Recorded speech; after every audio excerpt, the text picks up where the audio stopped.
Wow, I didn't loop it, so guess what? You're gonna get another thing. We'll be right back in 2 seconds.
We're finally here for real this time, and boy do we have a show for you. We are watching Twitter with all of the news. We are watching Twitter because today, the last couple days, has been a little batshit crazy. So, we're watching it. Just a little? We understand the rumors floating around. They are unconfirmed rumors from Reddit. I'm not going live and talking about that with unconfirmed Reddit rumors. When somebody reliable reports it, I will at least address the rumor. But until then, we're keeping an eye on it. That being said, tonight was New Year's Evil, and boy, did they really attempted to put on a hell of a show tonight. They really did. Some of the things they did was really good. Some of the things they did was head-scratching. So. But we will get to all that. And of course, we have our special guest announcement coming up somewhere during the show. Maybe where it pops up might be a hint. You never know. That being said, we're going to go ahead and start with Astrid. What did you think of the show as a whole? It wasn't the best thing ever, like I thought it was gonna be, knowing it's like the big event they have for them tonight, but it was okay for me for now. Maybe if I think about it later and I process it, maybe I'll feel differently. Who knows? Yeah, the first part of this show really felt good. It really felt natural. It felt like they were all hitting on all strides. And then all of a sudden, somewhere in the middle of the show, they just lost everything, it seemed like. Everything just seemed to fall off. We got Dara Amazing jumping in. Hello, Dara Amazing. As I already responded to, we got Daphne from In the Hot Seat podcast joining us, waving and saying hello. Oh boy! So let's start where they started. We had Andre Chase and Chase U doing the new semester intake with all of his new Chase U students, and this was really good for about half of it. Yeah. And then they put Tia Hale front and center, and I hated everything. I knew the moment it happened, I was like, this is going great. And then I see Thea getting highlighted, and I was like, I'm waiting for Ed's comment on this one. Right there. It's Yeah, the right timing.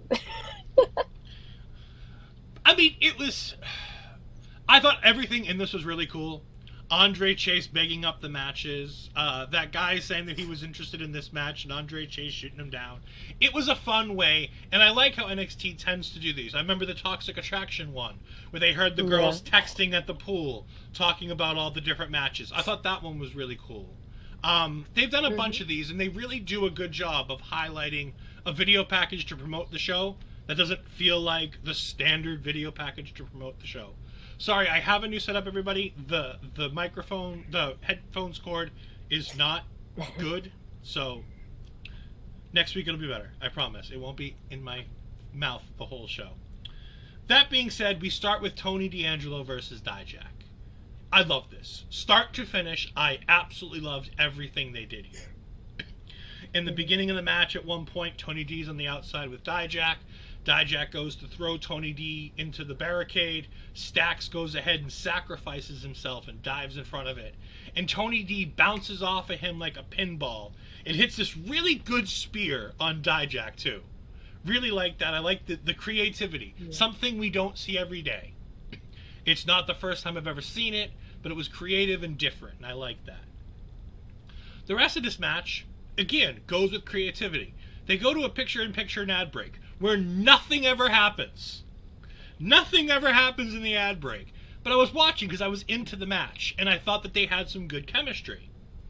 And I finally didn't have Booker T in my ear, which was a blessing, because my God, was he annoying on the show. Not a good show for Booker T. He's had some good ones in the last few weeks. Tonight was a bad Booker T. Bad Booker. Anyways, in the middle of the ad break, we get Stax getting handcuffed to the corner of the ring post. Ironically, it's the second rope that he gets handcuffed to. Not the same one that we'll see later, but just remember, it's the second rope that he gets handcuffed to. It doesn't really play much into the match for the rest of the way until the finish. Which, again, really great chemistry between Tony D. Tony D is just small enough that Dijak feels big against him, but just big enough that it makes Dijak look good throwing him around. What did you think of the chemistry between them as I go ahead and get to the finish? Yeah, I thought it was better than I thought it was gonna be, to be honest. Like I know I don't want to say I didn't have a lot of high hopes for it, but it was like I was in between about it, and it was better than I thought it was.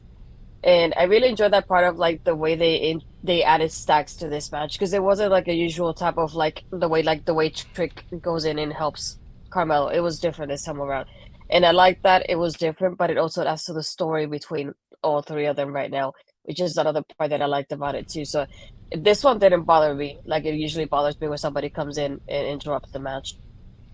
Yeah, and so as the match gets close to its finish, Stax gets in the ring and he's like, "Let's go attack him." Now Stax can only go another two inches or so, but I like the idea that Stax is like, "No, Tony, I'm here with you. We're gonna do this." And Tony grabs Stax as Dijak's getting ready to hit some kind of big corner move, and I love it because he grabs him and he goes, "I'm not your boss. You're my family. He kisses him on the top of the head and shoves him down. And Tony D'Angelo then takes 2 or 3 steps and eats a massive boot to the face. He doesn't have to hit the go to sleep. He doesn't hit the feast your eyes. But it's a big enough move that you feel like it's a game ender for Tony D'Angelo. The story in this moment was priceless. Tony D'Angelo taking one for his soldiers when normally it's the other way around. Coming full circle, even in just the match, but in the storyline that we've been telling. Because it always feels like Tony D'Angelo is the one taking advantage and never giving anything. And tonight he gave. And it makes Tony D'Angelo feel a little bit like a babyface. Not sure we want Tony D'Angelo to feel like a babyface, but in that moment, I felt for him, and it was a really good match, and a creative and interesting ending. Anything new on the Twitter front? Yes? No? I got another one too, and it's the same thing. It's the rumor of like it was sold to Saudi Arabia, public investment fund, and it will go back to being private, but not from somebody that most of us check, so I'm not sure. Okay. We have Sean Cena jumping in saying hello. Hello, Sean Cena. Hope you enjoyed the show tonight. Go ahead and give us your thoughts as we go. We just finished talking about Tony D'Angelo and Dijak. They had a killer match. I really like this. I can't wait for the next installment of this because you know there's something else coming. Wesley on the outside. Dijak gets the win. You know, clean enough. Dijak didn't cheat. Tony was the one who kind of threw away the interference. I like that. Then we get to the theme of the night, which is backstage promo galore. Now, to be fair, if there was a video package for a match, I didn't write it down. So if there are any match graphics in between these segments, just understand that there may have been a match graphic. We get JC and Gigi. I apparently commingled them. GC. Which they are now It doesn't GC. sound bad. It doesn't sound bad. Trademark. That's how trademarking works. I just say that I've trademarked it and I'm good. I don't have to file any paperwork. I'll go talk to She-Hulk. She knows how to trademark things. Anyways, Mackenzie asked what happens if it comes down to the two of them in the finals. And they say, and the what you'll hear is, and your winners are Toxic Attraction. And I'm like, oh, that's cute. I mean, it's never going to happen, but oh, that's cute. Yeah. Oh, I should know better. We then get the Creeds coming out for their match with Indusher. I mean, before you go, do you have any thoughts on this? It was a quick promo. I don't think there's much to say. Nah. I think the only part was that I believe it was Gigi. She said, I think she said something along the lines of like, "Oh, we deal with," or one of them said, "We deal with pain differently." One of them screams about it, and the other one, I don't know who does what to it. So I thought it was interesting the way they put it. I forgot the quote. Gigi said, "There's the two of us deal with it differently. JC talks about it and screams about it, and I'm just about it." Yeah. So, yeah, I did find that interesting. I didn't write it down, but I did find that interesting. Mm-hmm. We get the Creeds coming out for their match with Indusher, and then only Sangha comes out, and I'm like, that's strange. Where's Veer? Man, Veer's always coming and never shows up. I'm sure there's a joke, and if Parrish were here, I'm sure he'd make it. That being said, drink. From behind, Jinder Mahal comes out and decks both the Creeds, and Sangha and Jinder Mahal destroy Brutus Creed. On the outside of the steps, Sangha gives him a heck of a choke slammy type thing. It was great. It looked great. Brutus sold the heck out of it.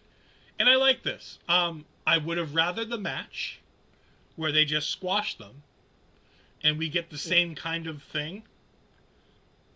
But if you're going to bring Jinder Mahal back and you're going to put Jinder with Veer and Sangha, I'm all for it because Jinder's a great voice for the two of them. Because neither one of them are fantastic on the microphone. And we talked about that last week. About how it was nice to see them talk, but it still feels like they need a mouthpiece. Yeah. So I was really excited to see that. What did you think watching your man Julius get his butt kicked, and his brother made his butt kicked too? No, I really thought it like I had the vision that you told us in my mind. So I kept thinking this is just Senga just like baiting them and Veer's gonna come from behind them and just is how it's gonna start. So in my mind I was already watching out from behind them to see who was coming in because of the angle as well. The camera angle is another thing that helps me when I think about it. And then when I saw Jin, I was like, hmm, I don't mind this. I really, really don't. Said I feel like it's a nice way. It was like it's like the same thing we are talking about Drew Gulak when he came to NXT. It's like he's not being used to the main roster, so that's what help the guys down there in any way possible. So just like I see it like the same thing with Industry is like take advantage of Jinder doing this. It was like he can help elevate the guys working with them and Industry in the process. So might as well do it. So when I saw, it's like I want to see how this goes. I'm really interested. Like you piqued my interest with this one, so I'm interested how it goes going forward. And I do like Endu Share is the name of the tag team. Share is the name of Jinder Mahal's theme song, which means lion in Indian, in the language. So I like that it's all coming full circle. Endu Share, lion, the whole nine. Also, never hinder the Jinder. It was a wonderful decision to give him the world championship. It was terrible execution after that. We had Pretty Deadly backstage, and the New Day tell them that they're up next for their tag team gauntlet match. And I'm like, oh, okay, this could be fun. I'm really excited for this. I'm going to skip the next backstage promo for a minute because I want to keep talking about Pretty Deadly. Yeah. And then we can go back a step and talk about the Indusher thing. So Pretty Deadly comes out, and they start cutting a promo, and they're cut off by one of my favorite childhood theme songs, The Rockers. And I'm like, why is Shawn Michaels coming out to his Rockers music to do something? Like, that seems weird. Like, if you're going to bring Shawn out, you might as well just use the HBK music, right? It's not Shawn. Yeah. It's two jobbers that are pretending to be the Rockers. And I'm like, oh, smart job by Pretty Deadly. I honestly thought about this as an idea for them, that they would just book this gauntlet of just jobber teams and say they won a gauntlet and call it a day. So I liked the creativity that's exactly what they did. It fits their characters. It didn't waste a ton of time because they only did it once. And then we went ahead and had the New Day come out. We got a new friend in the chat, Haloko. I believe that's how you pronounce your name. If it's not, please let me know. But thank you for joining the chat. Hopefully you can tell us your thoughts on NXT New Year's Evil tonight. So New Day comes out and they're like, no, that's not how this is going to go. We here we do things differently. If you want a shot at these tag team titles, you're going to have to earn it.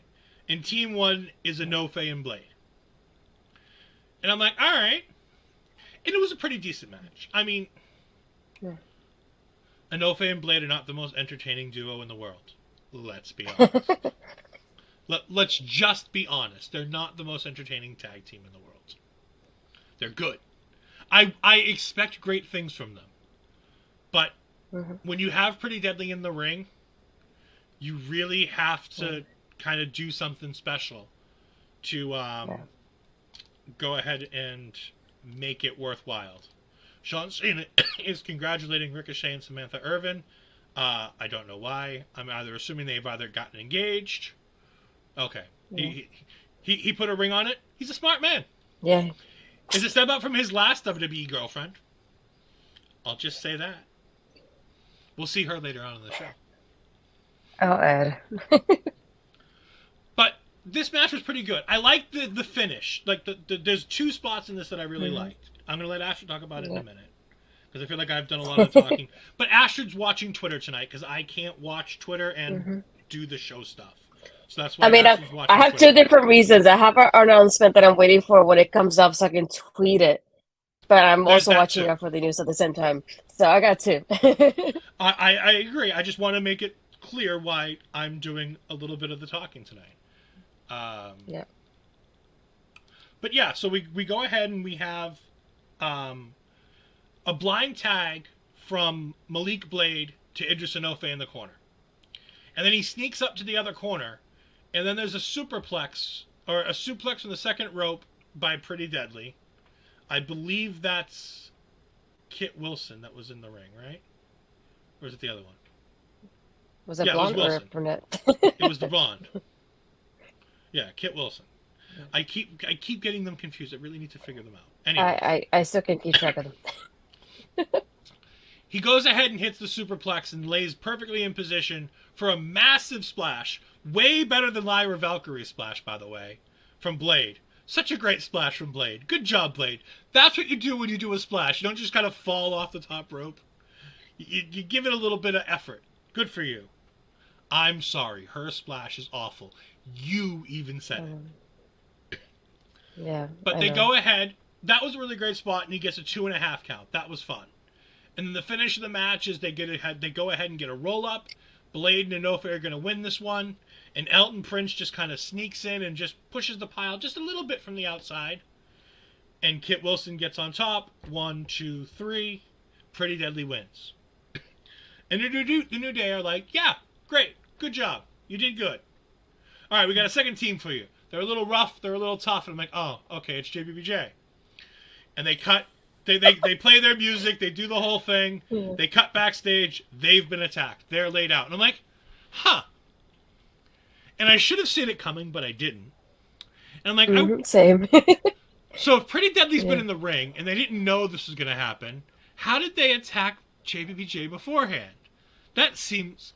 Nope. We get our answer a couple seconds later when all of a sudden the Gallus music hits. And I immediately said, yes, boy. Because I like this one. I'm sorry. I'm going to take a little bit from Pretty Deadly. If I'm going to try to get them, I'm going to try to take some of their stuff too. I was excited for this.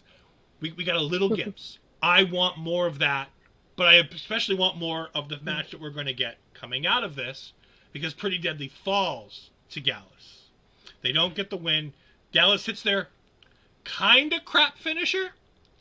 It's like a standing, like, sort of like kick to the back of the head. And then a slam. It's okay. You figure for two big guys like them, they could come up with something better. Either way, it finishes off Pretty Deadly. And we get the stare down between Gallus and New Day. And I'm super excited for that. Your thoughts on this whole thing as a whole? I was thinking in my mind, who could it be really? And I kept trying to do the process of elimination. I never would have thought of Gallus, to be honest, because I just thought, what happened to them at this point? It's like Cameron Grimes. I'm waiting to put his picture in a milk carton at this point. Where is my dude? Where is he? But I just kept thinking, who the heck could it be? But at the same time, I like how it played out with the match, to be honest, because it was something that was unexpected. We're still holding off on having Pretty Deadly having had that match. So I think it's pretty interesting to see. So I like how it showed up on screen as well. Look, Mike, like my other boss. Gallus' finisher is about as bad as these internet stories tonight. I agree. We're keeping an eye on them just in case there's any smoke where there's fire from a reliable source. Cassidy Haynes is hinting at and vaguely reporting on things, but he's not sticking his neck out. And until somebody sticks their neck out, I'm not going to go ahead and derail the show to talk about it. If we get a confirmed report from somebody, even if it's Cassidy Haynes, Raj Giri, one of the names of people whom... But is he reporting the same report that we're getting from the Reddit user? Or is he reporting... Can you check up Raj Giri, Astrid, for me? Yeah. Because I trust his reporting, so if he's saying it, then I'll go with it. But, yeah, it's an interesting story. Yeah, I prefer not to stick my neck out when dealing with the Saudis. I prefer to keep my neck nice and tight. So we skipped this before. We're going to go back to it now. We have the backstage segment with Jinder Mahal and Sangha seemingly leaving, but apparently not. And there was Elektra Lopez and my new replacement for Mandy Rose. I can never replace Mandy Rose in my heart. She's in my heart. You already did. But that being said, Lola is here, and Lola is delightful. And for those who don't know, Lola is Valerie Lorordia, the former MMA fighter. She's fantastic. She's a dancer. She's great. I've been following her on Instagram for years when I didn't even follow her in UFC. No. But I'm excited to see. She had her first singles match over the weekend at one of the house shows. So they're getting ready to get her in there. She was backstage talking to Elektra Lopez when all of a sudden one of the girls comes up and confronts Sanga.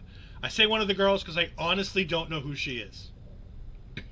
I think it's the other girl from Valentina Feroz and Leon. It was Valentina, from what I saw. Was this Valentina?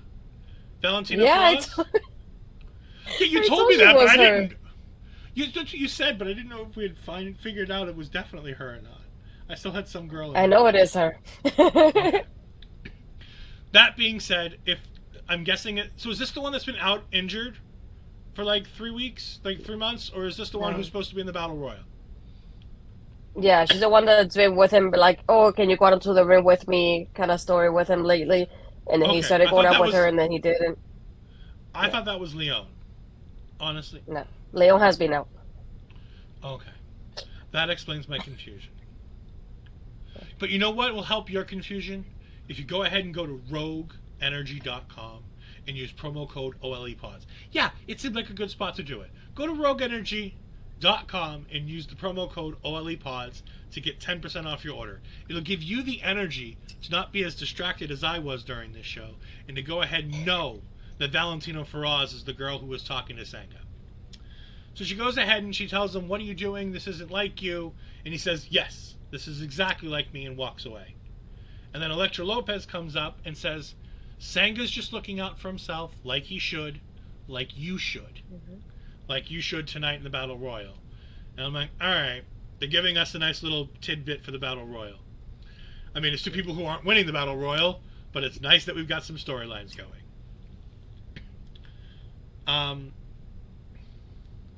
We then that we had all the Pretty Deadly match stuff and the stare down with the New Day and Gallus, which I still can't wait to see that match. It's going to be fantastic. I am very excited for that. And then we got Julius Creed. And unfortunately he was wearing a shirt, so Astrid wasn't as happy. But he's walking out of the medical center with Ivy Nile. And Ivy's like, come on, you got to come back here. You got to be with Brutus. And he's like, no, I'm going to go get a match. I'm going to go get a match tonight with Jinder Mahal. And I'm like, dude, Jinder, we just saw Jinder leaving. Like, dude's not hanging around long enough to wrestle you.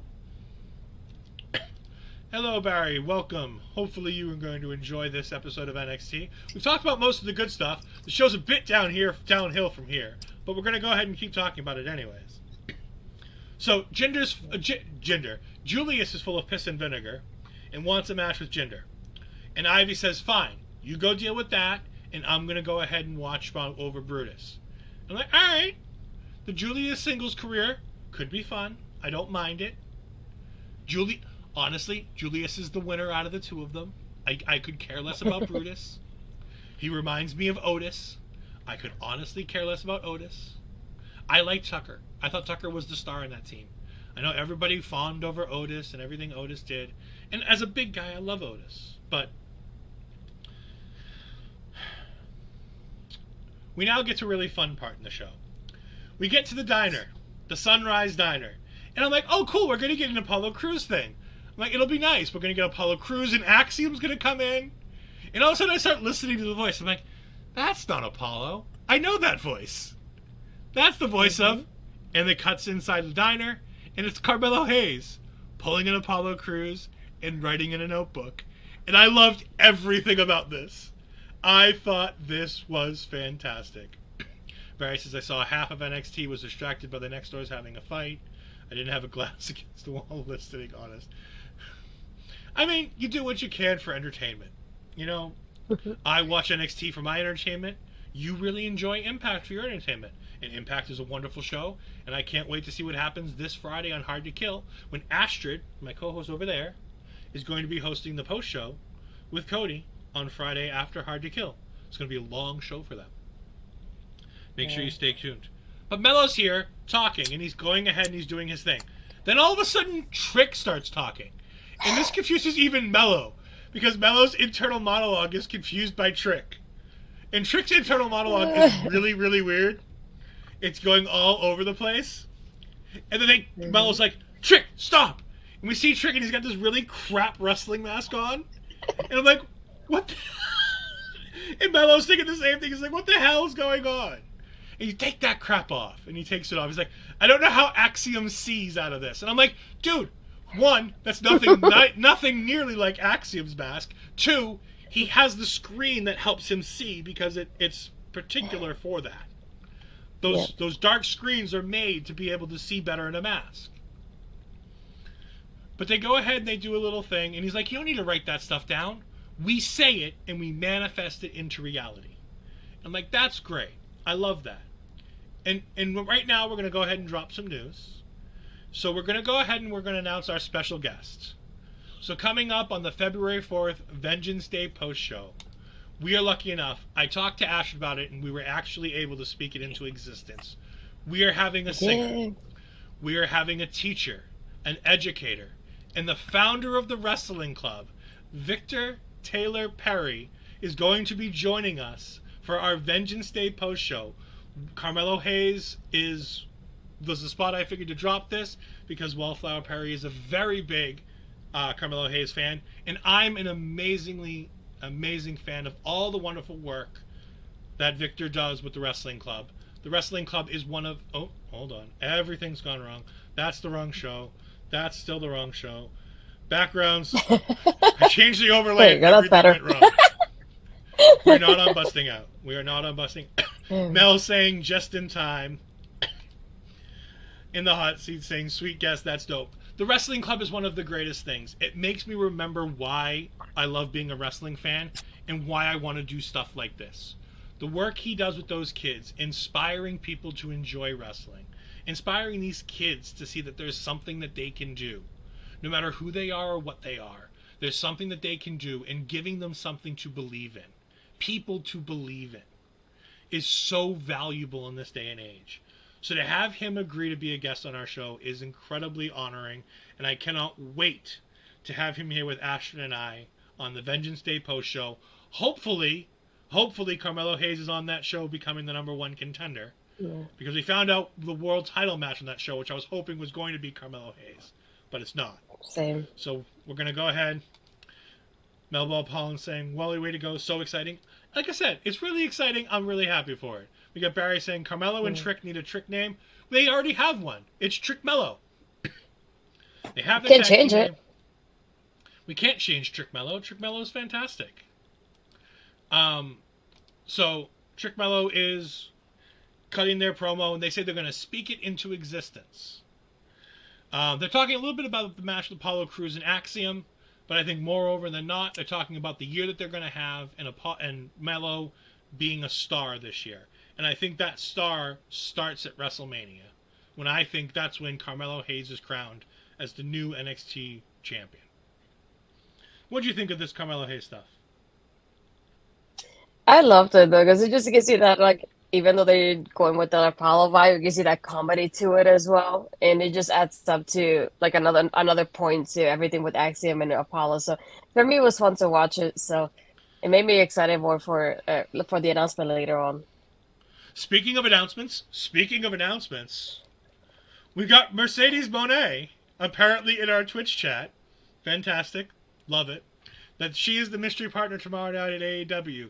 Everything is true. Don't believe Dave Meltzer. Trust me. I don't believe Dave Meltzer on a whole lot of things. I also don't believe that you're Mercedes Moné, but that's fine. If you want to go ahead and join the chat, go ahead. I love it. If you want to know more about Mercedes Moné and all the wonderful things, you can watch Ladies Wrestling Showcase every Friday with Astrid. If you want to... Mike, I know, right? We announced we're going to have Victor Taylor Perry in the chat, and then one of the people who visited him in the school to visit the wrestling club, Mercedes Moné, Sasha Banks, Mercedes Venato herself, joins us in our Twitch chat. Like, big things are popping for this show. But no, and also, if you want someplace to watch AEW tomorrow night to see who is the mystery partner for Saraya tomorrow night, you should join Mike the Ref on Twitch. He does this fantastic AEW watch party. I should be there tomorrow night in the watch party because tomorrow night, I know, I'm going to watch an AEW show. It's a big week of wrestling for me. You okay? I'm going to watch an AEW. I want to see all of the AEW fans be absolutely pissed when she doesn't walk out as the. I'm there mostly for spite. I'll be honest. I'm there because Mike You're there is. to be petty. I'm there because I love Mike and Mike is great. I'm also there to be petty and I want to see terrible AEW fans crying. Mike is starting 1 hour early. He wants to scream about the past 24 hours. Join him. Here is the link: twitch.tv/Mike the Ref. We're going to go ahead and tweet that out again later on tonight. Or we'll tweet it tomorrow when Mike goes live. So go ahead and follow us on our socials for that. Follow Mike on his social. You can find him at, I believe it's Mike the Ref on Twitter, if I remember correctly. But I think so. we're going to... Yes! Two breaking news stories. It's fantastic. We got Mercedes Moné. We got me watching AEW. We got Victor Taylor Perry. All kinds of stuff is happening on Taking Over.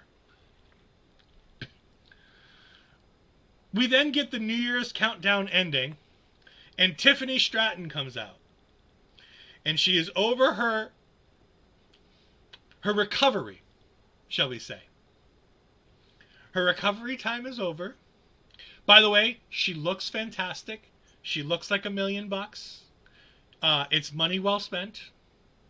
It suits... Gymnasts have... Because of the way that the gymnastics work and the way that the leotards work, it doesn't help the body necessarily. Yes, Tiffany Stratton is absolutely killing it. She went just right. It makes her look fantastic. And it gave her, to me, it seemed like it gave her a natural feeling. She felt more natural in the ring. Her positioning in the ring, the way she talked, everything about her career felt more natural, which is kind of ironic. What did you think of the Tiffany Stratton promo, though? I liked it. Like I was telling you when we were chatting while watching the show, it's just her voice felt different to me. I feel like she was going like lesser, like, hi, oh my God, kind of voice that she usually does. And she sounded more serious, and I really like that about it. So, I was hoping she would be in the Battle Royal, but I didn't see her at least. But I feel like the voice sounded different. It seemed more like her rather than a character, which I liked better that way. So, and I'm like, she seems like she's going all in and focused on what she missed the past couple months. So, we'll see. Yeah, it seems like she's on track. It seems like she's got something going on.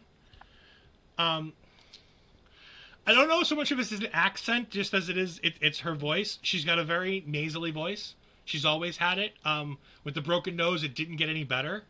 So they fixed some of it. So that's where the difference comes from. Is about the first reason why she was out was because she had a broken nose.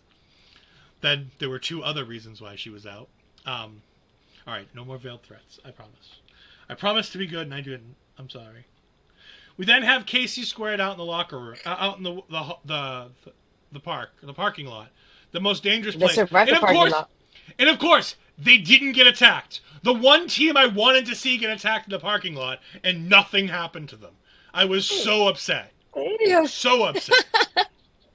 By the way, how have they been champions for 160 some odd days? Have they even defended these titles? Like, ever? When I heard them say that, I was waiting for you to say that. I was literally waiting, and you didn't until hello, it's like Zoe and Nikita. Did you forget about those defenders? Come on. Okay, but that's the only one I can remember. Like they've never defended these things. It seems like these girls are never It was with on Nikita. television. How could you forget? No, I remember that, but it's just like it feels like they've been champions for. Braun Breaker's been champion for 200 days. It feels like he's on every other show defending the goddamn title. These girls don't go on any show wrestling. And didn't they go against Toxic Attraction at first too? Yes, but again, that was apparently 4.5 months ago. 168 days. Are you kidding me? 168 days. Oh, it boggles. I would love to know the amount of times these girls have defended these titles not on a house show. I would really love to do it because I think the number is less than 5. Is it watch the page that Cody likes to go to? But Tiffany They walk into the arena, and Tiffany walks out, and apparently she has no desire to stay for the Battle Royal, and she has no desire to talk to the guy backstage. I thought, because I put in air quotes, she's leaving, because I assumed she was coming back for the Battle Royal at the end. She didn't. Yeah. We then get the package, and Astrid's asked, is this happening now? And we get the World Championship match between Grayson Waller and Braun Breaker. In retrospect, I'm really glad they did this match now, as opposed to the Battle Royal. Because could you have imagined the mishaps that they had in this, with 20 women who aren't all exactly the most experienced female wrestlers in the world, in a ring at the same time? Can you imagine the chaos it would have caused if the ring rope had broken during the middle of this women's Battle Royal? Yeah. But yes, the ring rope breaks, and that it feels like, because up until that match, I'm like, this match feels really good. This match feels like it has a good pace. They have a good chemistry. It felt interesting and natural. And I felt like, wow, Braun Breaker's really excelling with Grayson Waller here. The match was so much better than with Apollo Crews. And then the ring rope broke, and it felt like the whole thing just fell apart. Like, it seemed like the guys didn't know what to do. Sean Cena said, I thought Braun versus Grayson would have been the main event. I did too. I think they wanted to main event with the finish of the Women's Battle Royal, which we'll get to when we get there. Mike, the ref, saying, think that the rope breaking would have been a hell of a finish for that Battle Royal. I do, if we had had more talented, more experienced women in the match. I don't want to say talented, because these women are all talented and they're putting their bodies on the line. But when it comes to experience level, a lot of these ladies in this match are a lot more green than you'd like. Right, Astrid? You can agree with that? You're a proponent of the NXT Women's Division. But this is still developmental. And a lot of these girls don't have years and years experience. Like, for every Alba Fire in JC Jane and Gigi Dolan, you have Danny Palmer and Valentina Feroz. Sel Ruka. And Lash. People like that couldn't deal with what to do when the ring rope breaks. Case in point, and Grayson Waller and Braun Breaker didn't seem to really know what to do. I mean, hell, Grayson Waller was trying to choke Braun Breaker across the back of the neck. Did you miss that when the ring rope breaks and they get ready to go to break? They pull the pan shot out, and he's holding it across the back of Braun Breaker's neck. I'm like, A for effort, F for execution. Mike, the ref, saying, I mean, literally the same finish, but with the rope. Oh, okay. Yeah, no, now I get what you're saying. Yes, that would have been great. Those two would have been able to handle that. I now see what you're saying. But I guess this was the planned finish. I guess the rope breaking, as Daphne says, how does the rope break twice? Yikes. The rope breaks twice because they wanted it to break twice. I think it was rigged to do this. Because they make an effort of showing us the reinforced ring rope after the match to show that they fixed it. HPC 2 Sweet jumping in saying hello. Thank you for joining us again. We appreciate you jumping in. Sean Cena saying the top rope broken the Demon against Roman too. Yeah, there's been plenty of times where the ring rope breaks, and it's typically the finish. I like how they tried to keep going. We had Grayson Waller then go ahead and try to do he tried to go ahead and do a dive off the second rope, and he walked like halfway across the ring. And the rope breaks again, and he takes a hell of a tumble. Like, I thought he was legit hurt after that tumble. Yeah. He took a tumble in that one. Ash, why don't you go ahead and talk about the rest of your thoughts on Grayson Waller versus Braun Breaker?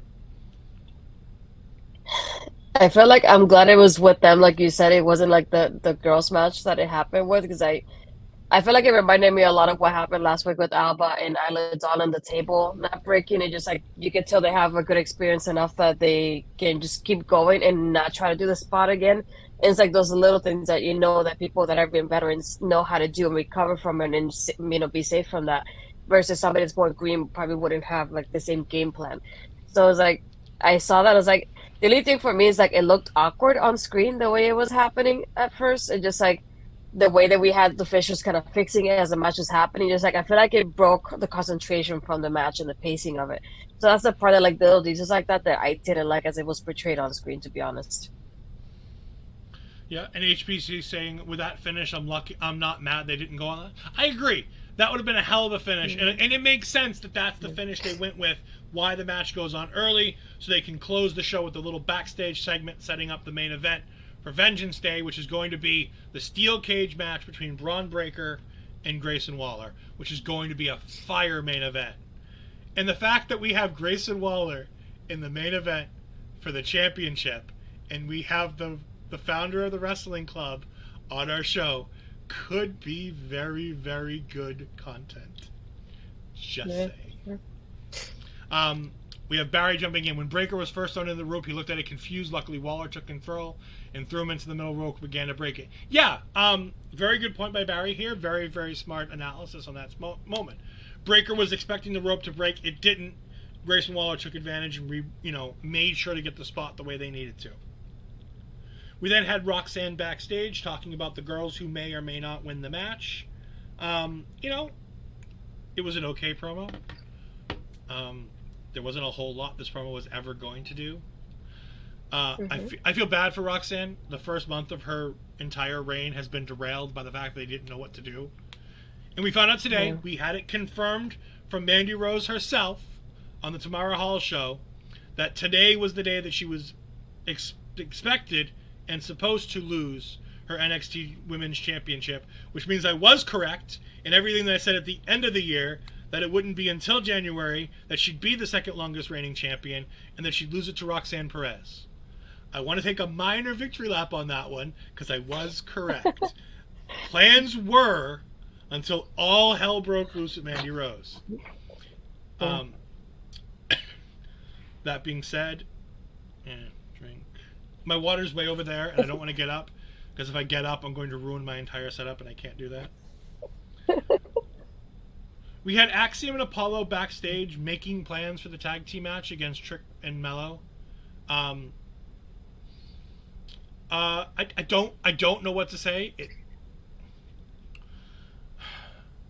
It felt weird. Trick Mello, honestly, I thought that the Trick Mello segment was enough. I didn't think we needed Apollo Crews and Axiom getting together too, but we got it. Yeah. Did you have any thoughts on this segment? It happened. It did happen.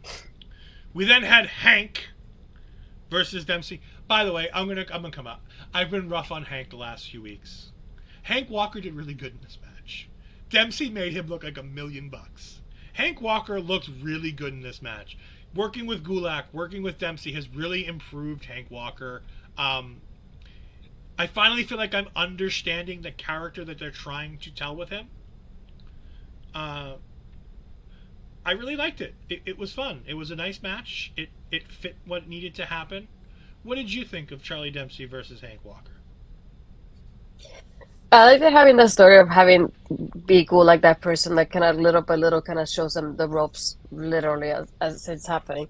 It's like there was a spot that he just did a submission like out of nowhere on Dempsey, and I was like, "Who is this?" So that was really nice. I like the ending as well, the transitioning they had towards the end with Dempsey to win the match as well. But I'm like how it's like growing the little by little. I'm hoping, like you said, like when they do that catch point, like 2.0 kind of thing, then we have two of them together in the group there. But I like how it's building so far. Yes. So I'm going to take you guys behind the curtain here for 2 seconds. Because it's been brought up, I'm going to show you what happens when I attempt to use my green screen. So I need to figure out a little bit more because I look really weird. I can't get the fade right. And if I move my hands if I don't have the button checked, all hell breaks loose. Hold on. So, yeah, we're just going with the green screen tonight because it's way more fun that way. Oh, now I have that screen there. We're going to leave it because I don't want to go back and fix it. We have Sol Ruka backstage doing gymnastics or what was she doing? Handstands, I think it was. Cartwheels. Yeah. The way more energetic Charlotte Flair was backstage. She gets approached by Alba Fire. Alba Fire wants to have a match with her. I thought Alba was just going to attack her and take her spot in the Battle Royal. I really thought that's what this whole segment was for, and it wasn't. So, yeah. What did you think of Alba Fire and Sol Ruca? I liked it just because I like more than anything that you could see there was a change in Alba. Like she felt like what she was saying it wasn't her when it happened, because she just goes along the lines of like, let's have the match, like let's do it tonight. And so it's like, well, I have the battle royal though, like I don't want to skip on that. It's an opportunity. She was like, but I'm giving you an opportunity, like take it. And the way she just like snaps at her, I was like, ew. So we're seeing the Isla Dawn kind of effects going on Alba's character, and then all of a sudden she like kind of it seems like she kind of wakes up from the trance, is like I don't know what I just said kind of thing, and it's like we'll have the match like next week, it'll be okay. And Soul's like looking confused as to what just happened, and Alba doesn't know any better. But I like seeing like that because it's something that Isla Dawn was saying during the match last week. Is like kind of like give in to what's happening and telling Alba to give in to everything. So it makes sense the way she was like, I don't want to say twitching, but like, changing that stance from like getting agitated to going back to her regular self. So I thought it was an interesting character change to see that, like the effects that Isla Dawn has had on Alba now. Oh, we'll get to Twitch later on in the show. Don't you worry about that. Okay, So we had an NXT Anonymous thing. And again, I asked the same question that Astrid asked last week. Why are we airing these if we don't think that they're appropriate? Like, why is it's not like we're being hacked and they're airing them on their own. They're literally getting the commentary team to put them over before they go on the thing. Like, you can't be like, we don't know what's going on here, and be like, oh, by the way, here's NXT Anonymous. By the way, it wasn't even the only one this week. Astrid showed me like 2 other ones that weren't this. So I was really confused when it wasn't the one that Astrid showed me. Any thoughts on NXT Anonymous? I think this was interesting though because I think it was Reggie that was showing, right? But he was looking at the script name and then the ornaments kind of locker. But just like the thing that bothers me about it is like, okay, if somebody really anonymous, quote unquote, is sending you a video, why would you post about it if you don't know anything about it? If it's not like the regular WWE type of content, you know what I mean? Just like that seems kind of stupid in a way, unless they hacked their way and they posted it, that would kind of make more sense. But aside from that, not really. But I don't know. Did you see the Tyler Bate promo? That was before this too, if I'm not mistaken. It's after this, but yes. Okay. Mike, the ref, brings up it's Booker T. He doesn't realize he has to put something over Shucky Ducky Quack Quack. While I will give Booker T a lot of crap for everything he did on the show, it was Vic Joseph's the one who introduced the clip, saying we have another clip from NXT Anonymous. So while I'm more than happy to pile crap on Booker T and Shucky Ducky Quack Quack and all that, this one's on Vic, because Vic is the one every week who's being like, we have these things from NXT Anonymous. I don't know what's going on. Like, I don't know. Yeah. Oh, no, it was before this. It was with the Sol Ruca promo. I apologize. I am incorrect. We did have the promo package for Tyler Bate. Tyler Bate's training to NXT next week. He took some time off to reevaluate and redo his things. Essentially, what has been reported of these things is all of the... Vince is in his ear. Intro the damn clip! Not yet. Soon. Probably too soon. But yes. Yes, Vince is now the chairman of the board, and God, if you want to hear all about that, go watch Turnbuckle Talk after the show. It'll be in the YouTube channel, and it will be on the Twitch, on the video on demand. Carl talked extensively about this. Don't know if it's come up yet, but the rumor mill is in Mega Drive. Yes, thank you, the Freak Plays. I believe this is Jimmy. But yes, the rumor mill is absolutely at 1,000,000 miles an hour right now. We are not going with it because the only person who seemingly has confirmed it is DAZN and Bodyslam.net, and they're confirming it based off of a report from a Reddit user. And I'm not using Reddit to report actual news. I refuse to allow Reddit to be a news source right now. I feel like I'm on... Did you ever see the show The Newsroom? I think so. There's an episode of the Boston bombing where they were trying to use social media to report the story because they couldn't get any on the record sources. And but yeah, no. Mike the ref saying all the Vegas bettors have taken odds off the board as well. SRS has confirmed that. Yeah, SRS has confirmed that the Vegas bookers have taken things off the books. That is good to know. The Freak Play says Wrestling Inc. is also rolling with it. I mean, I think everybody's rolling with the same initial confirmation. And I guess we'll go ahead and we'll say it now. The story coming out of the Body Zone and DAZN and seemingly everybody else is that apparently WWE has been sold to a Saudi Arabia public investment fund and that they are taking the company back to be private. Astrid has been watching Twitter trying to keep an eye on the sourcing for all of this information. The original source that we saw come through with this was Cassidy Haynes, but Cassidy Haynes was quoting something that he'd seen on Reddit from somebody who has reported news in the past. You know, it seems a bit quick, but I don't necessarily say that it's definitely not true because it seems very possible. But we'll have to wait and see what happens as the night develops. We will get more. If the Saudis do by WWE, I might stop watching, says Barry Monkey. I don't necessarily disagree. Taking over will be a lot more hard to do if the Saudis own the company, so we'll see what happens. Mike the ref saying it won't get announced until an hour before Dynamite tomorrow. It may get announced tomorrow before Dynamite. It may get announced during Dynamite. I would not be surprised to see Vince be so petty that at 7:59 he goes live with a press conference to announce that he sold the company. Getting back on track to taking over and NXT New Year's Evil, we do have Jinder Mahal versus Julius Creed. This is a fun match. Ashley, I'm going to go ahead and let you do it. But before you do that, I'm just going to go ahead and pop up Jimmy's comment here.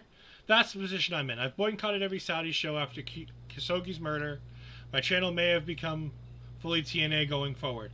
It's potentially possible. There's a lot of people who believe this. No. You have not hijacked anything. We came on the air knowing that this was possible. Astrid has been keeping an eye, and I've been doing most of the talking for the exact reason that we wanted to make sure that if it started to break with real sourcing, that we wanted to make sure that we could pivot to it. So you have not hijacked the show. We've been keeping an eye on it the entire time. I appreciate you bringing it. Nothing's been hijacked. I'm just trying to get back on the rails so we can at least finish the NXT stuff. It is going on the rails. Going back on track, people. I'm trying to focus. We've only got a couple more things, and then we can talk Vince McMahon. We can talk Stephanie McMahon. We can talk everything else after we go ahead and finish that. Julius versus Jinder. Go ahead and give me your thoughts. I know you're a big Julius Creed fan. Am I really? Very much. No, I feel like maybe. No, I feel like this is a fun match. I'm glad it was something that was unexpected because I thought that we're going to end up saying somehow it's going to be on next week instead of tonight. So I'm glad they put it on tonight. And I feel like it was a great showing for both of them. We haven't seen Jinder at least like this in quite a while. And it's nice to see him, have Julius like this and use him in a way to elevate him as well. And it's like I told you privately, it's like I feel like this is the agenda to have that Julius Creed singles career, as you can see by tonight. But I feel like it was they have good chemistry. I feel like it might have been a little bit too short, but it's something you kind of expect of like the way when they added this, like kind of like last minute. But the only like highlight I would say aside from like the chemistry is like we had Sanga kind of in a way like distracting Julius throughout the match, but we had Jinder winning it towards the end, and it was definitely not what we expected it to be when we did our predictions last week. But at the same time, I like the way it came off on screen. And like I said earlier, just like thinking of like Jinder adding another layer to Indus and now especially with the Creeds, they're going to need backup. So who's going to be the third person to join them now? Yeah. Getting to Mike's comment, let's get back on track. I want to get to the part where there's a new streamer I want to collab with. There's going to be another rant coming. So just wait. Yeah, Julius versus Jinder was really fun. I really enjoyed this. I've always been a big Jinder Mahal fan. I'll be honest. I don't defend the rationale for why they made him champion. It was a silly idea then. It's always been a silly idea. But India is a big market, even though he's Canadian. Let's never forget Jinder Mahal is Canadian. I like having him in NXT, as Mike says. This one, here we go. I like having Jinder in NXT. He's the original finalist for the first NXT title. He needs the work. I agree. Jinder Mahal's great here. It's the perfect spot to put a guy like Mahal. It's the perfect spot to put a guy like Gulak. These guys have so much that they can teach about the business. There is so much that they can do. That's good things. I really enjoyed this. Jinder looked great in this match, by the way. He looks like $1 million. He wrestled really good. He's a really fun and interesting character. I really enjoy the work that he put in to make Julius look good, because Julius looked really good in this match. Julius's singles career is going to be fantastic. They're going to have him doing that dive off the top rope, which fixes what I talked about last week, where I went on a rant about how I hated his sliding, clothesline as a finish. Yeah. And of course, as Jimmy says, one does not simply hinder Jinder. Mike coming in saying Jinder was 3 feet away from dislocating my knee at a local indie show. Oh my. Was that on purpose or by accident, or... Because I like Jinder. I thought he was a good guy. I don't know if that's a good thing or a bad thing. I like Jinder. One of my first wrestling experience came when he saved me from Sean Courage beating it. See, all kinds of different things here coming from our friends from the Canadian Edmonton scene, where Jinder Mahal is a Canadian. Like, I like the idea that they make him an Indian, like he's from India, because it's his heritage. His heritage is Indian, but he's Canadian. So I like it when I get a chance to give our Canadian friends a victory lap, because they need great professional wrestlers in the world right now. Because they're down to Sami Zayn and, Kevin Owens. I mean, obviously there's more. I'm just teasing them. But, I mean, there's Edge, too. And I'm sure there's a whole lot more. Mike elaborates. He kicked out a ladder out of the ring. It didn't hit the rope. Okay. So it wasn't intentional. It was an oopsie. Oh, okay. Got it. Bad Jinder. Bad Jinder. I forgot that Ethan was Canadian. I had no clue Bunny was Canadian. Not a clue in the world. What about Josh? Oh, Josh Alexander. But he's in a Canadian company. It's different. It doesn't matter. Half that company's I love Impact, remember?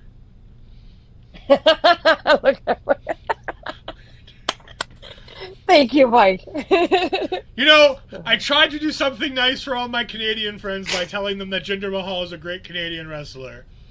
And now since I went one step too far and forgot all you the other at all great Canadians. I forgot all the other great Canadian wrestlers besides Kevin Owens and Sami Zayn. Guys, remember, I watch 99% WWE. Like, 99% of all things I watch is WWE. It's Kevin and Sami, and then there's a bunch of others. I just realized both Ethan and Pat are Canadians who were murdered in Impact. Add Eric Young to the pile. To which TNA is killing Canadians. You know what? At least TNA is killing Canadians in kayfabe. Kayfabe. Josh is Canadian every time he says out. Yes, this is true. Yeah. Us Edmontonians are still bitter that we are best known for name redacted. Yes, unfortunately, name redacted. You know what? Edmonton will get another great Canadian pro wrestler, I'm sure. Unfortunately, it is what it is with that. We're trying to move on a little bit from Canadians because I have another rant coming. So we have Josh Briggs and Brix Jensen, or better known as JBBJ, backstage with Fallon Henley and Kiana. And I say, the girls are looking over their guys. Because, did you notice Fallon, petting Josh? Mm-hmm. Has that been happening long? Have I been missing that one? Because I don't remember that. Do you? I've never seen I don't either, but if we think about it this way, there's a lot of couples in NXT. Does that really surprise you? Not really. No, it doesn't. But I've just never... It's weird that they're doing it on screen. It just seems weird. Yeah. It was fine for Kiana to be, rubbing Brooks because, that makes... Well, noob, you say that. They're frenemies. They're not the worsties, which is a better version of frenemies. And if you don't know who the worsties are, please go check them out. They are fantastic people. They do amazing work on Twitter, Instagram, and I believe they do some Twitch stuff too. They're wonderful people. Alicia Atut, and she was in Lucha Underground. Sam? No, not Sam. No, it's not Sam. The girl from Lucha Underground. I know it. That's... I forgot her name. I know it's Laterna. Is it something like that? I don't think you're who they... Look up the worsties on Twitter for me while I do this. So, Fallon and Henley basically just go ahead. Selena De La Renta, thank you. That's the name I was looking for. Selena De La... It's not Lucha Underground. It was MLW. Yeah, that's Selena De La Renta. Thank you, Mike. Appreciate you. I need more fact checkers in my life. That's why Astrid's here watching Twitter, so that I don't do silly stuff like that. Did you have anything to think about this JBJ promo, or can I just move on to Stevie Turner? Yeah, just go to your rant.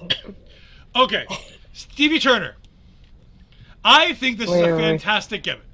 You gonna give me the big screen? Okay. I think Stevie Turner is a fantastic gimmick. I think it's a fantastic gimmick for anybody but WWE to do. WWE has basically run off half their roster by banning Twitch streaming in their thing. And then they have the audacity to go ahead and have a Twitch streaming gimmick. Because I'm watching on my broadcast, and I'm like, stream starting new. I'm like, the frig is going on? Like, I'm not even watching on a Twitch stream. Why is the stream beginning? What did I click? To realize it was all a vignette. I really like this idea. I just think it's the wrong company to do it, because it feels like a massive FU to people like Adam Cole, Cesaro, Tyler Breeze, people like that, with going off on their, taking their Twitch channels and having to go away. Barry Mucky, what WTF an advert came on over your rant? Can you rant again? If subbing, you don't get any ads. Yes, you can sub and not get the ads. You can watch on me or Astrid's YouTube, Twitch channels, and also... Oh no, Astrid's affiliated, so you'll probably get ads over there as well. You can watch on my YouTube channel and not get ads. That being said, drink for Parrish. Basically, my whole rant is that it's really bad taste for WWE to be doing a Twitch gimmick, considering all the people that they've run off. Yeah, Stevie Turner is also a hacker. Maybe she's NXT Anonymous, and this all makes a lot of sense. I thought about that. That crossed my mind. But then it still doesn't make sense why Vic and them would introduce the clips. Like, it still partly doesn't make sense. But you know what? I'm excited for Sophie Turner. For Stevie Turner, not Sophie Turner. Sophie Turner's somebody else. I like her too, but she's great. But no, Stevie Turner. Yeah. And it's Mike's team. Stevie Turner needs to collaborate with me. Vince will drop this gimmick in a week. Yeah, if Vince were in charge of NXT, this gimmick will get dropped in a week. I think with the fact that it's still Sean running NXT, I think it'll be okay. In the Hot Seat podcast, saying they are bringing in... I love that they're bringing in Stevie Turner. She seems interesting. I don't watch a lot of NXT UK. I don't know a lot about her. I really enjoy this. This looks like it could be fun. But that being said... Drink, Parrish. Wow, I'm doing a lot tonight. We then get to the main event. The main event is that we have the Women's Battle Royal. For that, because I was unfortunately getting my setup ready, we're going to let Astrid go ahead and talk about the Battle Royal. Hi, Astrid. Where do I start? I think I found out who got replaced. I think it was Jakara, if I'm not mistaken, and that's why Alba is in the Battle Royal this time around, because she wasn't in the graphic last week. Yeah, but I'm double checking that. I already double checked. It was. Yeah, and double checking the rest of them because it was too many people for me to check. I had to slow down the YouTube video last week so I could write my review of how many people were actually in the ring at once. But I didn't watch a lot of the beginning because I was still setting up. But from what I could tell, it was like we had little things like Lyra eliminating Cora right away, which is very surprising to the crowd. It's like it's one of those people like you expect to be like one of the final 5 or 4. So that was one of the things to be noted about this. Another big one too was Fallon was about to get eliminated, and we get Kiana helping her, so keep her in the match as well. And another big one was having Sol Ruka do the handstand, aka Ella Kofi Kingston for the Royal Rumble to save herself and still be in the match. And then I think there was another part where Cora tried to eliminate Lyra again, and Lyra just like swooped her over the top rope and just like she's like, "What again?" But towards the end, the final four, which is still very surprising though, was Alba, Lyra, who hasn't been long in NXT, Gigi, and JC. We had Cora assist with eliminating Lyra. She makes fun of her, and they start fighting at ringside. So this is something that's coming up next, which is I'm thinking like they're kind of finding a way to have Cora like entertain with somebody else, while Roxanne has Gigi and JC for the moment. But that's my theory. Then we have the only two people left are Gigi and JC, and they're just like victory. They're just celebrating, thinking like we're gonna do this as a team. We're just both gonna win. And then they're just going towards the ropes, kind of like posing. And JC gives Gigi this look that I just kept thinking, "Oh my god, just throw her over the top rope and just win it," because I just wanted her to win it. Um, and then they have a good back and forth, but they're standing on by the post, and they have that back and forth to the point that they both fall out at the same time. And the referees are like, "No, this one won," and the other referees are like, "No, this one won." So they had to go back to the tapes and watch it to see who fell first to be able to declare the winner. And as they can tell by for one of the angles, it looks like Gigi fell first, but when they actually look at it, they both fell at the same time, both feet touching the ground. So they felt like the best way will be to have them both as winners. And then we just had Roxanne come out and just, raise her championship up in the air to like welcome them as challengers. I think it's something been very interesting, like, because I thought, oh, shoot, they're gonna break up Toxic Attraction this way. Of all ways, they're gonna do it like this, and it upset me. But at the same time, I like the way that JC gave that smirk and just wanted to win the match for herself and just do it. I really wanted that to happen. I feel like it was a good tease, but at the same time, I like that at the end it came out to the way they had planned it out of like we're both gonna be winners, and that's what they had said during their interview earlier too. And like you said last week, we're going out on that redemption like spot for them, going and like kind of get payback for what happened to their leader now with Roxanne. But I think it's also interesting because now it's a three-way for vengeance. So just like, are they gonna pin each other because or obviously it's gonna be a good way for Roxanne to pin one of them. So I feel like it works out in the end too. Yeah, we had people jumping in throughout that. I posted up some comments. I'm going to go ahead and say them. Barry Monkey, I spent half the Battle Royal trying to work out who they were. You know what? You weren't the only one. I was doing the same thing with a couple of them, trying to figure out who they were as well. There's a couple people in there that are just people from the NXT Level Up show. In the Hot Seat podcast, still amazed that Cora Jade was out first. I am too, but I like that they're turning it into a storyline. It's giving Lyra Valkyria something to do, or as I call her, the Bird Lady. The crowd was really behind Toxic Attraction when it was last four. They were. The Toxic Attraction crew is still over. And like Astrid said, it was really well done having the two of them like, no, we're the winners. And they're like, no, no, one of you got to win, one of you's got to lose. And the whole idea I really enjoyed. I'd like to see this be like a Shawn Michaels, Triple H, John Cena moment, where all of a sudden in the beginning of this match, one of the Toxic Attraction girls just super kicks one of the other Toxic Attraction girls and just makes it one-on-one. I think that would be really fun and interesting. In the Hot Seat podcast, I feel like this was Alba's match towards the end too, but I wanted Gigi to win so bad. Yeah, I like Gigi Jane a little bit more than I like JC Jane. Gigi Dolan more than I like JC Jane. I really want them to be a combined thing, don't I? I just called her Gigi Jane. Oh my god, it's wrong. GC is GC. It's GC. Gigi Dolan, JC Jane. GC, we're keeping it now. It's done. It was really fun. It was really interesting. It wasn't the best Battle Royal we've ever seen, obviously. But you know what? You win some, you lose some. It was a good idea. They got the spotlight of the main event. They got plenty of time. It didn't feel rushed. It didn't feel like they rushed it. It didn't feel like they rushed to the final four. It felt like they had a bunch of people that fit the thing. It was all good. It was fine. Call me I'm having an AMP. Oh, Jimmy. Yes, I'm having a bad moment. Yes. But yeah, no, it was a fun match, and then we get the final where we have Shawn Michaels sitting between Grayson Waller and Braun Breaker, and he goes ahead and announces that at Vengeance Day we're getting a steel cage match between the two as the main event. And that was our episode of New Year's Evil. Astrid, the natural star rating for this show is... I don't know Actually, what to put. can I ask you, give me a first half star rating and a second half star rating. So I mean, the first one, I would do... everything before the Braun Breaker match gets one rating, and everything after it gets the next. But that's not fair. I like the girls match, though. Yeah, it's like Barry said. I like the girls matches. I feel like there was a bunch of storylines combined into one, which I liked too. And then the finish was. I feel like even with everything, it was very well done.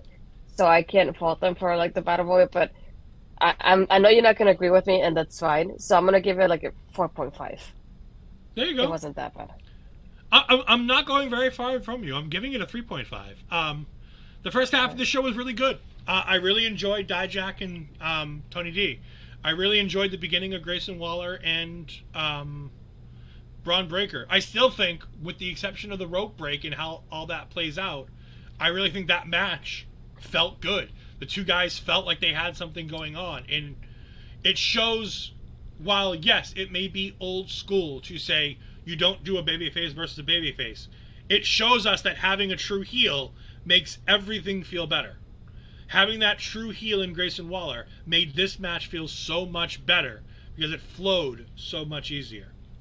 The tag team stuff was great with the New Day, Gallus, Pretty Deadly, the little gimmick thing that they tried to do in the beginning, having two halfway decent matches afterwards, getting the return of Gallus the way they did.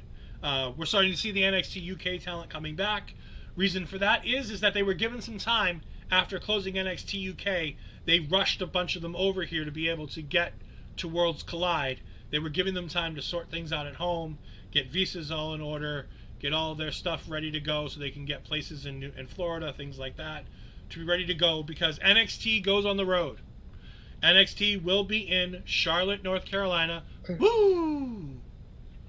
For Vengeance Day. And again, for those of you who missed it earlier, and I know this is going to break our setup again, but I'm going to put it up there anyways. We're going to have a post-show special guest for Vengeance Day, Victor Taylor Perry, singer and founder of the Wrestling Club. The Wrestling Club is making waves as being a wonderful organization that he has done, where he takes the students, some of the students in the 5th and 6th grade, if I remember correctly, from his school, and during lunch and after school, he goes ahead and shows them wrestling, to go ahead and introduce them to wrestlers they may not see, wrestlers that might not be available to them, and just different matches to show them the true breadth of wrestling. So it's not just WWE. It's WWE, it's NXT, it's TNA, it's AEW, it's New Japan, it's Stardom. He's showing them some indie stuff. I saw on this week's lesson plan things from Wrestling Revolver, Bola, the WCPW World Cup. All kinds of fantastic stuff. He does amazing work with these kids. He is such an amazing person. We're going to have him on our show, post-show for Vengeance Day, February 4th, little after 10 p.m. We're going to go ahead and get started. It's going to be a lot of fun. Barry's asking, is NXT Europe still going to be a thing? Based on the news we're hearing today, it's going to be entirely up to the new ownership. I think the new ownership is going to have a lot of questions. Mike the Ref answers it really quote, and Barry Monkey, agrees and says, not surprising, I suppose, but as we said, Mike's answer is, all WWE questions can right now be answered with, who knows? We don't even know if we're going to be having a Vengeance Day post show right now.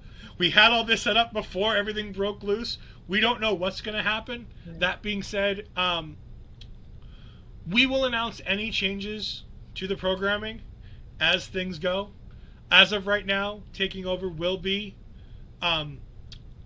going on as planned for the foreseeable future. Once we go ahead and see what transpires, as a group, our local establishment will probably obviously have a meeting, as many Twitch streamers are going to have a meeting with whomever they are, and if they're groups like OLE, have a meeting with a bunch of content creators to figure out what do we do. Because the things that happen in Saudi Arabia are terrible. And it's a reason why a lot of people boycott those shows. And for good reason. That being said, I know. That being said, it's important to know that things matter in the world, and things matter in the wrestling world. We want to continue covering what's going to get people coming in. Tonight we have 9 people. Let's be honest, we don't normally have this many people in here. But with Stephanie stepping down today, with Vince McMahon being unanimously voted in as the new chairman of the board, with Nick Khan now being the sole CEO, with an apparent sale. I mean, besides the fact that Mike is here, bringing in tons of viewership, which are great. Mike, we truly appreciate it, because we love you and we love all the things that you do.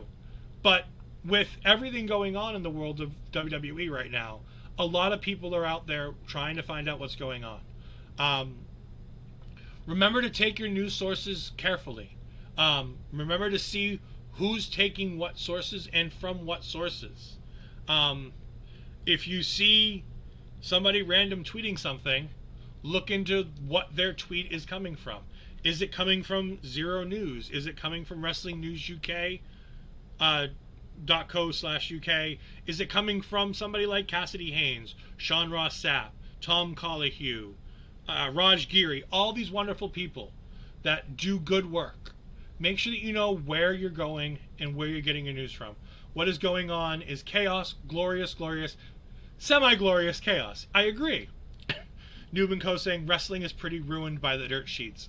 That's an entire discussion for another day. I have a new show coming out to talk about things like that, which we will get to. I'd look out for Sean and Denise for the best.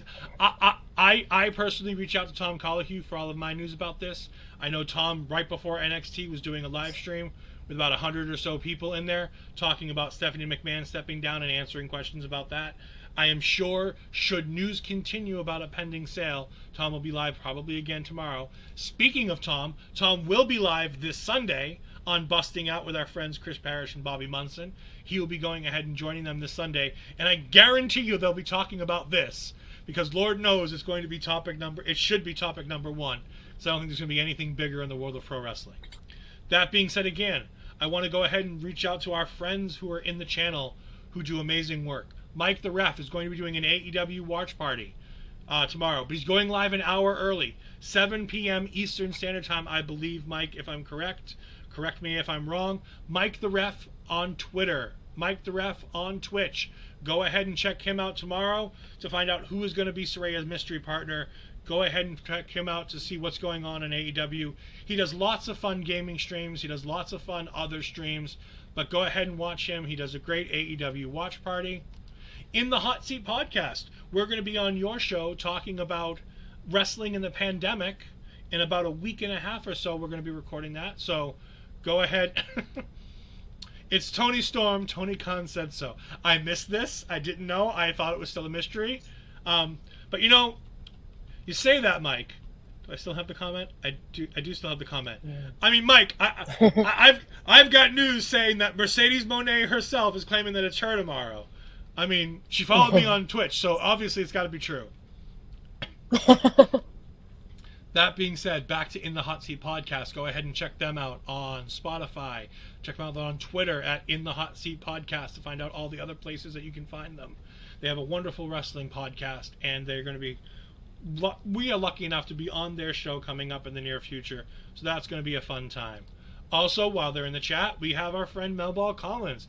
Melball Collins works with Andre C., and they do all kinds of wonderful coverage for everything New Japan and Stardom.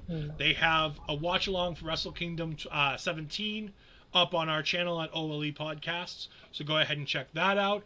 On their own show, Andre and Melball, which you can find on YouTube, they have all kinds of coverage of everything that happens in every big show. They cut it down into short, so if you only want to watch one match at a time, you can find things like that.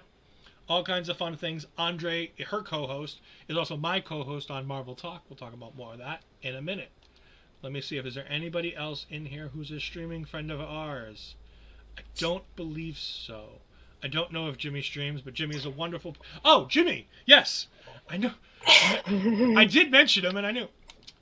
Go ahead and check out Jobbed Out with Jimmy. Jimmy does wonderful content at Jobbed Out. I love his shorts. His extended videos are really good for if you find one that you really enjoy. So Jobbed Out on YouTube does fantastic content. I really enjoy it. He's working on starting streaming, but definitely go ahead and check out his YouTube stuff. It is always great to see a different side of the world of wrestling. If you want something new and interesting in the world of wrestling, go ahead and check out. He does some really interesting content. Heel Pops and Chair Shots 10 p.m. on Wednesdays. Mike is giving out a shout out. We love to shout out new friends. Melball Collins dropping a new episode of the Stardom Review of Night 1 of the Triangle Derby tomorrow morning, so go ahead and check that out. Astrid, with all of that, we've already talked about your show. We talked about how you're having one of my great Get out of here. Again, Chris Parrish and Bobby Munson are going to have my great friend Tom Colligue talking all things Vince McMahon, Stephanie McMahon, and all that wonderful stuff this Sunday, busting out. Go ahead and check it out. You know where those things are. You know how to find them on the OLE channel. Astrid, I'm going to go ahead and get your stuff up so you can tell us all the wonderful places we can find you. Twitter, Astrid Pizarro, and Instagram, Astrid Pizarro 20. This Thursday, we will not have a show for Making an Impact. It will be on Friday. We're going to be talking about the Impact show from Thursday and the Hard to Kill post show. So it's going to be like a double feature for us. So it's going to be a long show for us on Friday. So if you're watching Hard to Kill, we got, Jordan going against Mickie James, career versus title. Definitely up for that one. So if you're watching Hard to Kill, definitely watch out for the times when we go live for that one. And if Melville can correct me in the chat, and we might go live probably Saturday instead of Friday because of Hard to Kill. We still want to talk about Mercedes and Charlotte's return that I didn't get to do because I've been sick and my car broke out. So yeah, so definitely watch out for that. But I think most likely Saturday, and like we said, we mentioned. Hopefully everything still to plan, but we're gonna have Victor with us for the Vengeance Day post show. It was really exciting. I never thought that would be possible. So when he said yes, I just wanted my computer to make a graphic as soon as I could. So I'm really happy about that. So I really want to thank you for giving us the opportunity to do this with us because it's pretty amazing. But yeah, other than that, you can just watch on my socials for any announcements and anything else that might happen through the week. The only thing I think what Cody and I might record some predictions for How to Kill because he didn't get to do them, but I did. So we'll see about that, how it goes this week. So there you go. So Mel Ball is apparently saying Saturday morning, yes. Yeah. Jimmy's saying writing down excuses to get off work later this week. My car got sick and I broke down. Got it. Oh, we've all had a long day. For me, you can go ahead and find me at Twitter at edfries12584. You can find me on Twitch at edfries2002. You can go ahead and find me here on our local establishment, co-hosting, taking over with Astrid Pizarro. You can find me co-hosting Marvel Talk with Andre C. We just dropped our Marvel 2023 year preview show. You can find that on our YouTube channel in the live section under Marvel Talk. We talk all about all the Marvel properties that are coming out to this year for the MCU. We go show by show, breaking down our thoughts on it, and mostly a bunch of the cast, because we really don't have dates for any of the Disney Plus stuff. That being said, I can also tell you that the weekend of the Ant-Man movie, with the trailer coming out last night, it's a good time to plug this. The weekend of the Ant-Man movie, we will be joined by Andre C., myself, and apparently at least one, maybe 2 or 3 guests. Astrid, maybe? Oh. Yes? We're going to be talking all things Ant-Man. We're going to go ahead and give people the weekend to go ahead and see the movie. We'll probably be going live with that Saturday or Sunday, so go ahead and keep an eye out on that for when we go live for that. Parrish, if you want to go watch Marvel movies and talk about Marvel Talk, you know where to find the invites when we go live. It's for the nerds, okay? It's not like I hide these invites for Marvel Talk. People know where to find me for Marvel Talk. That being said, everybody, the taking over portion of this show has ended. Does anybody want to talk as much or anything? I saw the as much and got stuck in here. Does anybody want to talk about the WWE stuff? Do we want to talk about Vince being named chairman of the board? Do we want to talk about Stephanie McMahon? I'm going to give a couple seconds to see if anybody has anything. I think we mostly talked about it. I think we should wait. We're going to go ahead and wait on that. If there is, I'm sure somebody from OLE will probably do a show tomorrow. if something happens and if we get an announcement from more sources. Like I said, we can confirm that Cassidy Haynes of Bodyslam.net and Steve from DAZN are reporting based on their sources that WWE has apparently been sold to a Saudi Arabia private firm. They're going to apparently be taking the company private again.